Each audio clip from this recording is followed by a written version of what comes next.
नमस्कार विद्यार्थी मित्रांनो, नॉलेज अड्डा या यूट्यूब चॅनलवरती तुमचे मनापासून स्वागत. आज आपण नफा तोट्याची उदाहरणं बघणार आहोत. नफा तोट्यामध्ये सुद्धा बरेच प्रकार आहेत. त्यातल्या सगळ्या प्रकारांची उदाहरणं मी सोडवून आणि ट्रिकसहित व्हिडिओ अपलोड करणार आहे. तर प्लीज अजूनही तुम्ही चॅनलला सबस्क्राईब केलं नसेल तर प्लीज चॅनलला सबस्क्राईब करा, बेल आयकॉन प्रेस करा. चला बघूया आपण पहिले उदाहरण. एक वस्तू 295 रुपयास खरेदी करून ती 319 रुपयास विकली तर त्या व्यवहारात नफा अथवा तोटा किती? आता इथं हे सोडवणं अगदी सहज सोपं आहे आपल्याला. 319 वजा 295, 319 वजा 295, नवामधनं 5 गेले 4, 11तनं 9 गेले 2, हातचा 1, 2 आणि 1 3, 3 आता 3 गेले 0, 24 रुपये. आता हा 24 रुपये काय झाले आपल्याला? नफा. आता म्हणजे 24 रुपये नफा झाला. पर्याय क्रमांक 2.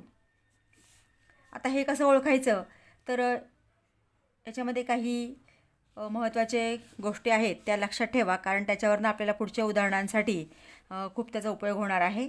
आता इथं एक वस्तू 295 रुपयास खरेदी केली, म्हणजे इथं खरेदी किंमत, ज्या किमतीला वस्तू खरेदी केली जाते याची कन्सेप्ट नीट समजून घ्या. खरेदी किंमत 295 रुपये व ती 319 रुपयास विकली, म्हणजे इथं विक्री किंमत बरोबर 319 रुपये. आता इथं पुढे विचारलं आहे की त्या व्यवहारात नफा अथवा तोटा किती. आता इथं खरेदी किमतीपेक्षा विक्री किंमत जास्त असेल तर नफा होतो, म्हणून ह्या व्यवहारामध्ये नफा झालेला आहे. खरेदीपेक्षा विक्री किंमत जास्त असेल तर नफा होतो, आणि मग त्याचं सूत्र आहे नफ्याचं. नफा बरोबर आपण आता विक्री किंमतसाठी फक्त विकी लिहूया. विक्री किंमत वजा खकी खरेदी किंमत, एवढं फक्त लक्षात ठेवा. म्हणजे नफा काढताना विक्री किंमतीतनं खरेदी किंमत वजा करायची, म्हणजे इथे झालेला आहे 24 रुपये नफा.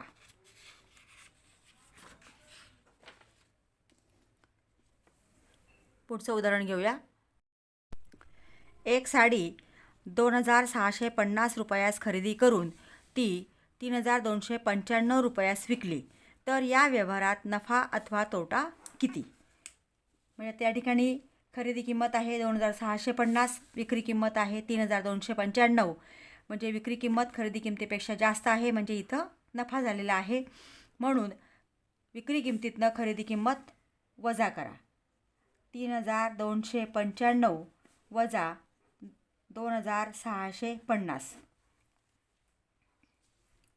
5तनं 0 गेले 5, 9तनं 5 गेले 4, इथं 2 आता 6 जात नाही, म्हणजे आपण 12 घेतो. 12मधनं 6 गेले 6, ह्याचा 1 0, 645 रुपये नफा झालेला आहे. पर्याय क्रमांक 1. पुढचं उदाहरण घेऊया. अजयने 240 रुपये डझन दराने 5 डझन वह्या खरेदी करून त्या सर्व प्रत्येकी 24 रुपये दराने विकल्या तर त्या व्यवहारात त्याला नफा अथवा तोटा किती झाला? आता हे थोडंसं वेगळं गणित दिलं आहे बघा. इथं 240 रुपये डझन दराने वह्या घेतल्यात. किती डझन घेतल्या? 5 डझन. आणि त्या सर्व प्रत्येकी म्हणजे एक वही 24 रुपयाला विकलेली आहे. तर इथं आपल्याला आधी 240 रुपये डझनाप्रमाणे 5 डझनाची खरेदी किंमत आपल्याला इथं काढावी लागेल.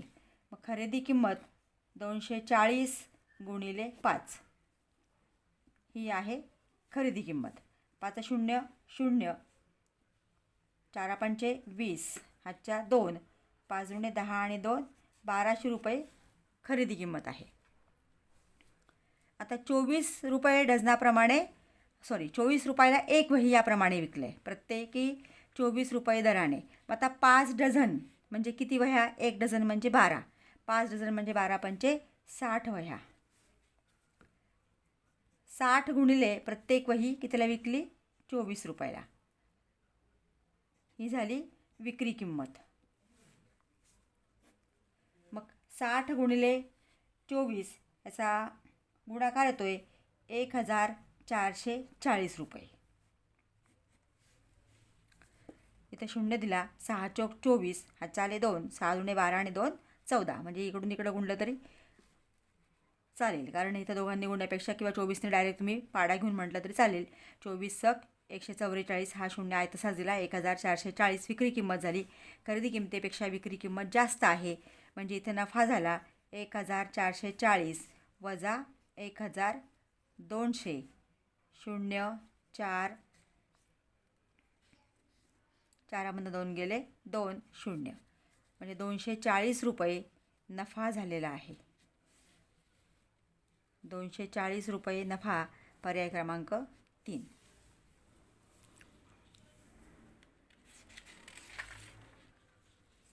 पुढचं उदाहरण घेऊया. सुजितने 29,700 रुपयास एक दूरदर्शन संच खरेदी केला. वाहतूक खर्च 900 रुपये आला. तो त्याने 33,500 रुपयास विकला, तर त्याला किती नफा झाला? आता इथं त्या दूरदर्शन संचाची खरेदी किंमत 29,700 रुपये आहे, पण त्यांना वाहतुकीचा खर्च 900 रुपये आलेला आहे. म्हणजे एकूण त्यांचे 29,700 अधिक 900 एवढी रक्कम त्यांची एकूण गेलेली आहे. म्हणजे ही होणार आहे खरेदी किंमत म्हणजे खकी. 29,700 अधिक 900. 0 0 9 7 16, हातचा 1, 9 1 10, हातचा 1, 2 आणि 1 3. 30,600 रुपये खरेदी किंमत आहे.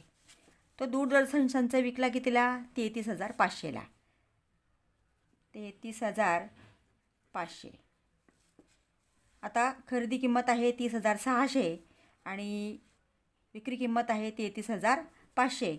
आता इथं 33,500मधनं 30,600 वजा करा.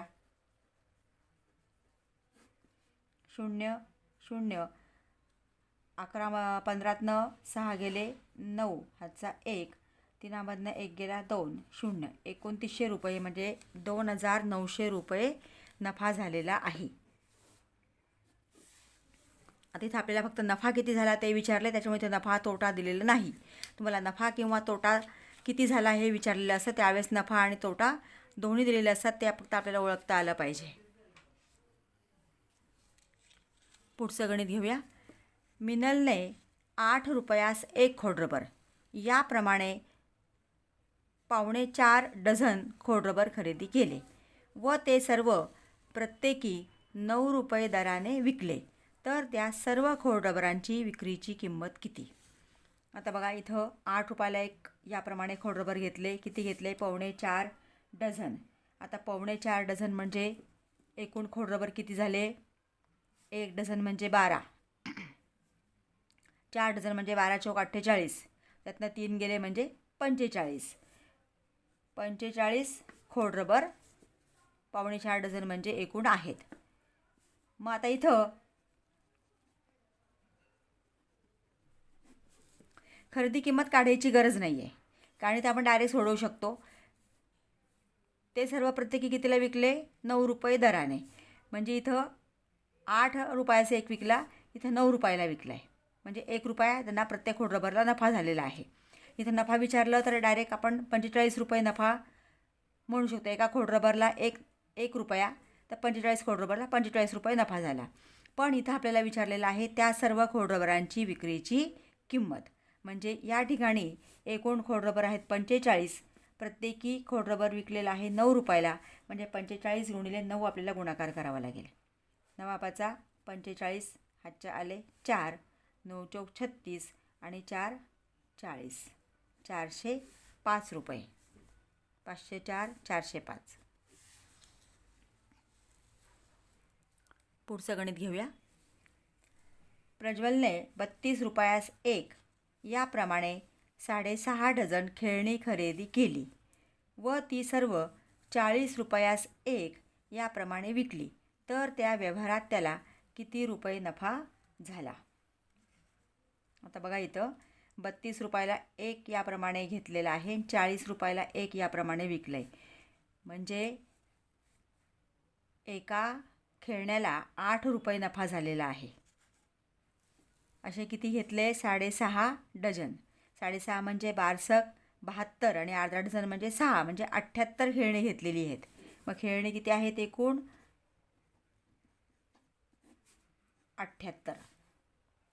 आणि इथं आपल्याला काय विचारलं आहे तर त्या व्यवहारात त्याला किती रुपये नफा झाला. म्हणजे तर खरेदी किंमत काढायची गरज नाही. खरेदी किंमत म्हणजे 32 रुपये गुणिले 78 मग ती खरेदी किंमत होणार. मग 40 गुणिले 78 ती विक्री किंमत होणार आणि मग ते नफा काढायचा आहे. त्यापेक्षा इथं आपल्याला सहज लक्षात येतं इथं डझनाला वगैरे काही नाही आहे. एक याप्रमाणे घेतलेलं आहे. म्हणजे 32 रुपयाला एक खेळणं घेतलं, 40 रुपयाला विकलं, एका खेळण्याला 8 रुपये नफा झाला. अशी एकूण खेळणी घेतली 78. कारण 6.5 डझन घेतली आहेत म्हणजे 78 खेळणी घेतली म्हणून 78 गुणिले 8 करा डायरेक्ट. म्हणजे अगदी 2-3 सेकंदामध्ये आपण ही उदाहरणं सोडवू शकतो. मग 8 64, 8 आले 6, 7 56, 56 आणि 6 62, 624 रुपये नफा झालेला आहे. पुढचे व्हिडिओ मी लवकरच अपलोड करणार आहे. विद्यार्थी मित्रांनो, अजूनही तुम्ही सबस्क्राईब केलं नसेल तर प्लीज सबस्क्राईब करा, बेल आयकॉन प्रेस करा. व्हिडिओ आवडला